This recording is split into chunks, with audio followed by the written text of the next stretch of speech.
I do not wish for you to find yourself in trouble because of me. That is not one of our conditions.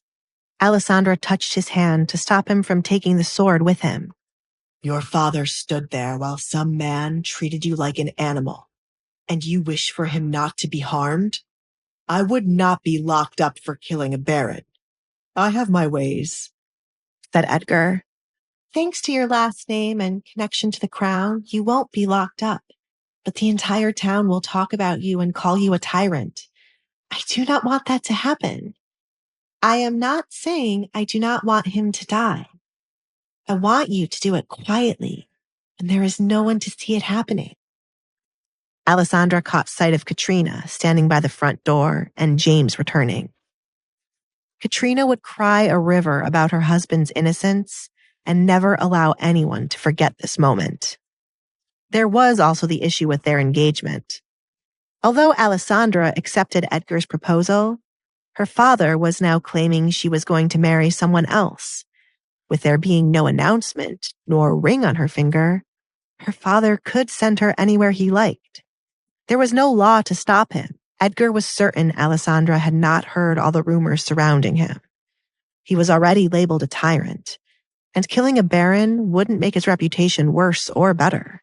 Still, it was Alessandra's choice when it came to her father's life. I will take care of it quietly. The other man you can get rid of. He is here to take me to his master, but my father told me it is another man I will wed. I don't want to run into him again. Alessandra was terrified of the man who came to pick her up. Do not leave this carriage unless I call your name, Edgar instructed her, then closed the door. Edgar, I believe it would have been right for me to hear what you were talking about with my daughter. There is no need for you to get violent. Desmond stepped back as Edgar started walking towards them with his sword dragging against the ground. There was someone who asked for Alessandra's hand before you did. Who? Edgar asked in a low tone. He was tempted to do as he pleased, but his soon-to-be wife in the carriage would never forgive him if he did.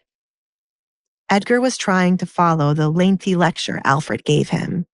It was something along the lines of a happy wife, happy life. Who are you trying to send my woman to?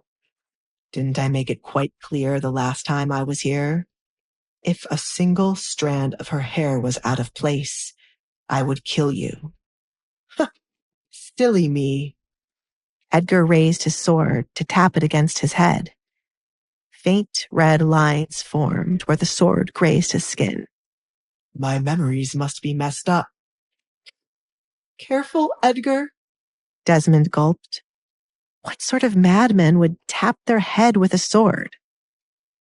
Well, are my memories messed up, Baron? No, but there was a man who came before you, and... Who? Edgar repeated the word much louder this time. I saw you, Baron, raising your hand like you wanted to... But now you cower before me. You are no man. I gave you such a simple warning. Forgive me. Desmond dropped to his knees. He clasped his hands together, begging Edgar to spare him this once. I never intended to disrespect you. You there. Edgar pointed his sword at Rowan when he started to walk to the other parked carriage. It would be rude for you to not introduce yourself. Rowan frowned. Slightly annoyed, he was brought into the Baron's mess. The Baron had one simple job, to send off Alessandra, and now the Duke was involved. He needed to leave before the Duke could question him about his master.